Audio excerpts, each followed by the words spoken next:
You are watching Grace Television.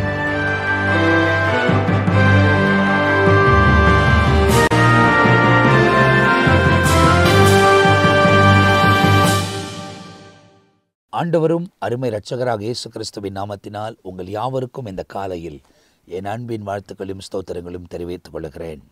இயேசுவோடு கூட பேசுவோம் வாருங்கள் என்ற இந்த நிகழ்ச்சியில் மீண்டுமாய் உங்களை சந்திப்பதில் நான் மிகுந்த மகிழ்ச்சி அடைகிறேன். ஒவ்வொரு நாள் காலை வேளையிலும் தேவனால் அபிஷேகம் பண்ணப்பட்ட தேவனுடைய ஊழியக்காரர்கள் நம்மத்தில் கடந்து வந்து கர்த்தருடைய வார்த்தைகளை விதைக்கிறார்கள். அவங்களுக்கு நிறைய ஊழியங்கள் இருந்தாலும் அது நடுவிலே வந்து நம்மத்தில் ஜான் பீட்டர் ஐயா அவங்க, பாஸ்டர் ஜோசப் அவங்க, இவங்கெல்லாம் கர்த்தருடைய வார்த்தைகளை கொடுக்குறாங்க. வசனத்தின்படி நடப்பதுக்கு தேவன் நமக்கு உதவி செய்வதற்கு அவர் சர்வ வல்லமை உள்ள தேவனாக இருக்கிறார். அப்போ தொடர்ந்து ஒவ்வொரு நாள் காலையில் இந்த நிகழ்ச்சியை நான் வழங்குறதுக்கு காரணம் என்ன? இது வாக்கு தத்தங்கள் அல்ல. ஏன்னா வாக்கு தத்தங்கள் எல்லாம் யாருக்கு நிறைவேறும் அப்படின்னாக்கா, வசனத்தின்படி நடக்கிறவனுக்கு ஆண்டவர் தந்திருக்கிற வாக்குகள் நிறைவேறும். ஒவ்வொரு நாளைக்கு ஒரு வார்த்தை, ஒவ்வொரு மாதத்துக்கு ஒரு வார்த்தை, ஒவ்வொரு வருஷத்துக்கு ஒரு வார்த்தை, அப்படி அல்ல. முழு வேதாகமும் தேவனுக்கு நமக்கு தந்திருக்கிற வார்த்தைகள். இதில் சொல்லப்பட்டிருக்கிற வார்த்தைகள் வாக்கு தத்தங்கள் எல்லாம் நாம் சுதந்திரித்து கொள்ள வேண்டுமானால் அது யாருக்கு பேசப்பட்டதோ அவர்கள் அதுக்காக என்ன செய்தார்களோ, அவர்கள் எந்த வாழ்க்கையின் முறையின்படி அவைகள் வாழ்ந்து அவைகளை சுதந்திரித்து கொண்டார்களோ அந்தப்படி நாம் வாழ்வோமானால் தான். சில பேர் வாக்கு தத்தத்தை பெற்றுக்கூட விலகி போயிருக்கிறதுனால அந்த வாக்கு தத்தங்கள் அவங்க வாழ்க்கையில் நிறைவேறி போகாமல் இருக்கிறதையும் நாம் பார்த்துருக்கிறோம். ஆனால் கீழ்ப்படிந்தவர்கள் எல்லாம் ஆசீர்வதிக்கப்பட்டார்கள் என்பதையும் வேதத்தில் நமக்கு சொல்லப்பட்டிருக்கிறது. அப்போ இந்த காலவேளையில் இந்த வசனத்தை உங்களுக்கு விதைப்பதுக்கு காரணம் என்ன அப்படின்னா, தேவனோடு கூட ஒவ்வொரு நேரமும் நாம் பேசிக்கொண்டு இருக்கக்கூடியவர்களாக இருக்க வேண்டும். அதுவும் இந்த குறிப்பாக இந்த கடைசி நாட்களில் நாம் அதிகமாக தேவனோடு கூட சம்பாஷிக்கக்கூடியவர்களாக இருக்க வேண்டும். நாம் பேச, அவர் கேட்க, அவர் பேசுகிறத கேட்கக்கூடிய கிருபையை தேவன் நமக்கு தர வேண்டும். அந்த பழக்கத்தில் நீங்கள் வந்து விடுவீர்களானால் நம்ம என்ன வேலை செய்து கொண்டு இருந்தாலும் தேவனோடு கூட பேசுகிற ஒரு அனுபவம் நமக்குள்ளே உருவாயிரும். அது பேசிக்கொண்டே இருக்க உலகத்தில் பைத்தியம் என்று சொல்லுவார்கள், பரவாயில்லை. ஆனால் நம்ம அந்த சராசரங்களை ஆளுகிற தேவனோடு கூட இணைக்கப்பட்டு இருக்கும் போது எல்லா தீமைக்கும் விலகி காப்பது மாத்திரம் இல்லாமல் தேவனோடு இணைந்து வாழுகிற ஒரு அனுபவத்தையும் தேவன் தந்து நம்மை வழிநடத்துவதற்கு அவர் உண்மை உள்ள தேவனாக இருக்கிறார். வேதத்திலிருந்து ஒரு வசனத்தை உங்களுக்கு காண்பிக்கிறேன் பாருங்க. இந்த பகுதியில் நிறைய காரியங்கள் ஒவ்வொன்றும் ஒரு செய்தியாக சொல்லப்பட்டாலும் பரிசுத்த யோவான் எழுதின சுவிசேஷம் 14ஆம் அதிகாரத்தில் 23ஆம் வசனத்தை உங்களுக்காக வாசிக்கிறேன் பாருங்க. Jesus answered and said to him, if anyone loves me, he will keep my word, and my Father will love him, and we will come to him and make our home with him என்பதாக எழுதப்பட்டிருக்கிறது.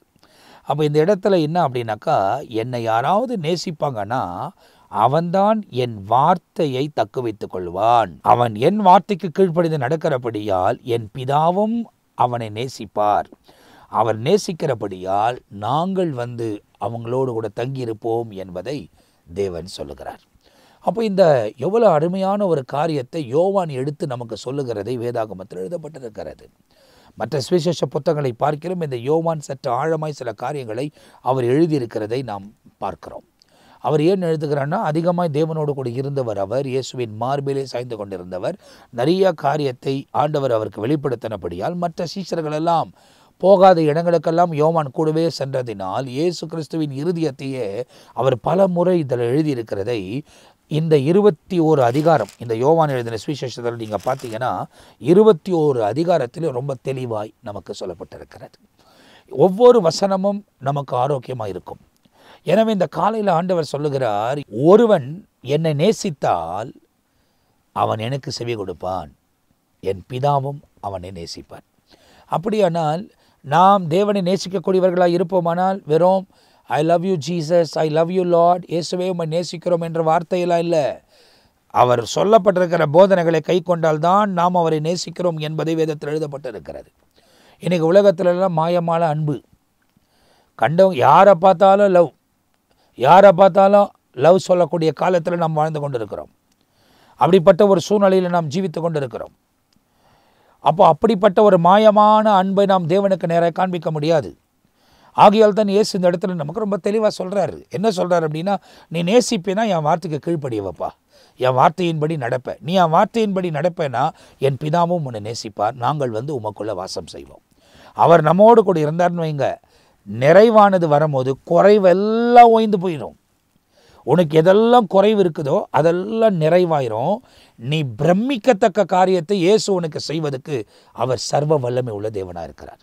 இப்போ கடந்த இரவு முழுவதும் காத்து இந்த புதிய நாளை தேவன் நமக்கு தந்தார். இந்த புதிய நாளிலும் ஆண்டவர் நம்மை தொடர்ந்து வழிநடத்தி கொண்டு போவார். அவருக்கு ஏற்ற ஒரு வாழ்க்கை வாழ்வதற்கு உங்களை நீங்கள் அர்ப்பணித்துக் கொள்ளுங்கள். பரிசுத்த ஆவியின் பலத்தோடு கூட உலக வாழ்க்கையில் வாழ்வதற்கு உங்களை அர்ப்பணித்துக் கொள்ளுங்கள்.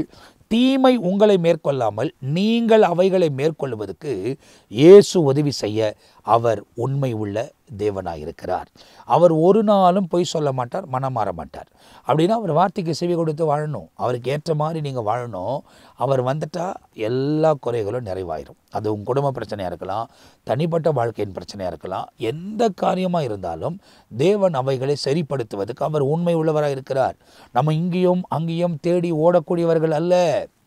நாம் உள்ளத்தின் ஆழத்திலிருந்து ஆண்டவரை நேசிக்கக்கூடியவர்களாக இருந்து அவர் சொன்ன போதனைகளை கை கொண்டு நடப்பதுக்கு நம்மை நாமே அர்ப்பணித்து, இந்த உலகம் இருளால் நிறைந்திருக்கிறது. இன்னைக்கு நிறைய சேலஞ்சுங்க உனக்கு விரோதமாய் வைக்கப்படும். கண்களின் இச்சை வரலாம், ஜீவனத்தின் பெருமை வரலாம், மாம்சத்தின் இச்சை வரலாம். இவைகளெல்லாம் பிதாவினால் உண்டானது அல்ல அப்படின்றது இந்த யோவான் தான் எழுதின நிருபங்களிலே 2ஆம் நிருபத்தில் அவர் எழுதுகிறதை வேதாகமத்தில் நமக்கு சொல்லப்பட்டிருக்கிறது. அப்போ இவைகளெல்லாம் பிதாவினால் உண்டானவைகள் அல்ல, இவைகளெல்லாம் உலகத்தினால் உண்டானவைகள். அப்போ சாத்தான் கொண்டு வந்து இவைகளெல்லாம் நமக்கு முன்பதாக இன்றைக்கும் நிறுத்துவான். ஆனால் நம்முடைய வாழ்க்கை நம் தேவனுக்கு ஒப்பு கொடுக்கும் போது இவைகளெல்லாம் ஜெயித்து நாம் அவருக்கு ஏற்ற ஒரு வாழ்க்கை வாழ்வதற்கு பரிசுத்த ஆவியானவர் நமக்கு உதவி செய்வார். அப்போ பரிசுத்த ஆவியானவரோடு கூட இணைந்து வாழுகிற ஒரு அனுபவம் உங்களுக்கு இருக்கிறதா என்பதை யோசித்து பாருங்கள்.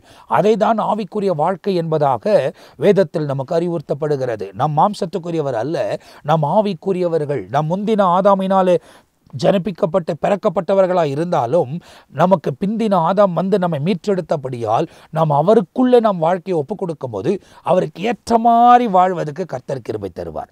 அப்போ முந்தின ஆதாம் மாம்சத்தில் வாழ்ந்து தோல்வி சந்தித்தான். பிந்தின ஆதாம் ஆவியிலே பிறந்து ஆவியிலே வாழ்ந்து அவர் ஜெயித்தது போல நாம் ஆவிக்குரிய வாழ்க்கையில் வாழும் போது இந்த உலகத்தை ஜெயிப்போம் என்பதை நீங்களும் நானும் துல்லியமாய் தெரிந்து கொள்ள வேண்டும். அந்த ஆவிக்குரிய அனுபவத்தோடு கூட வாழும்போது இன்னைக்கு வரக்கூடிய எல்லாவற்றையும் தாண்டி தேவனுக்கு ஏற்ற ஒரு வாழ்க்கை வாழ்வதற்கு இயேசு உங்கள் வாழ்க்கையில் மேன்மையான காரியங்களை செய்வார். இயேசுவை உறுதியாய் பற்றி கொள்ளுங்கள். அவர்கிட்ட எல்லாத்தையும் சொல்லுங்கள். மனுஷங்கிட்ட சொல்கிறத பார்க்கலாம், இயேசுகிட்ட எல்லாம் சொல்லுங்கள். அவர் உங்கள் குறைகள் எல்லாம் நிறைவாக்கி தீமைக்கெல்லாம் விலகி காத்து அற்புதமான பாதையில் நம்மை வழிநடத்துவதற்கு உண்மை உள்ள தேவனாக இருக்கிறார். எனவே இன்னைக்கு அவருடைய வார்த்தைக்கு செவி கொடுத்து ஒப்பு கொடுங்கள். இந்த நாள் முழுவதும் ஆண்டவர் நடத்துவார். அவர் நேசிக்கிறது மாத்திரமல்ல, பிதாவாக தேவனும் உங்களை நேசிப்பார். அவர்கள் உங்கள் நடுவில் வாசமாக இருப்பார்கள், நம் நடுவில் வாசமாக இருப்பார்கள். இயேசு உங்கள் வாழ்க்கையில் மேன்மையான காரியங்களை செய்வார். நாம் ஜெபிக்கலாமா? நல்ல பிதாவே, நன்றி நிறைந்த இருதயத்தோடு நான் துதிக்கிறேன், நம்மை ஸ்தோத்தரிக்கிறேன். இந்த நிகழ்ச்சி இந்த காலை வேளையில் பார்க்கிற ஒவ்வொருவருக்காக நான் ஜெபிக்கிறேன். தகப்பனே, எல்லா தீமைக்கும் இந்த நாளில் இவர்களை விலகி காத்து அற்புதமான பாதையில் நீர் இவர்களை வழிநடத்தும். எவைகளெல்லாம் குறைவெண்ணப்பட்டிருக்கிறதோ அவைகளெல்லாம் நீர் கூட இருக்கிறபடியால் நிறைவாக போகிறதுக்காய் ஸ்தோத்திரம். நீர் கூட இருப்பதற்கு ஏற்ற கிரியைகள் இவர்கள் செய்வதற்கு பலன் தாரும். ஆவியானவர் பலன் தாரும். இந்த நாள் முழுவதும் வழிநடத்தி அவர்களை பலப்படுத்தி போஷித்து உடுத்தி தீமைக்கெல்லாம் விலகி காத்து நன்மையான பாதையில் நடத்துங்க. இந்த உலக வாழ்க்கையும் உம்மோடு கூட இருக்கட்டும். நீர் எந்த நேரத்தில் வந்தாலும் உமக்கு முன்னே நிற்கக்கூடிய பாத்திரங்களை எண்ணப்படுவதற்கு இவர்கள் எப்போதும் தன்னை காத்துக்கொள்ள கிருபை தாரும். இந்த நாள் முழுவதும் உடைய சமூகத்தில் ஒப்புக் கொடுக்கிறோம். பொறுப்படுத்திக்கொள்ள வழிநடத்துங்க. இயேசு கிறிஸ்துவின் நாமத்தில் ஜெபிக்கிறோம் ஜீவனுள்ள நல்ல பிதாவே. ஆமேன், ஆமேன்.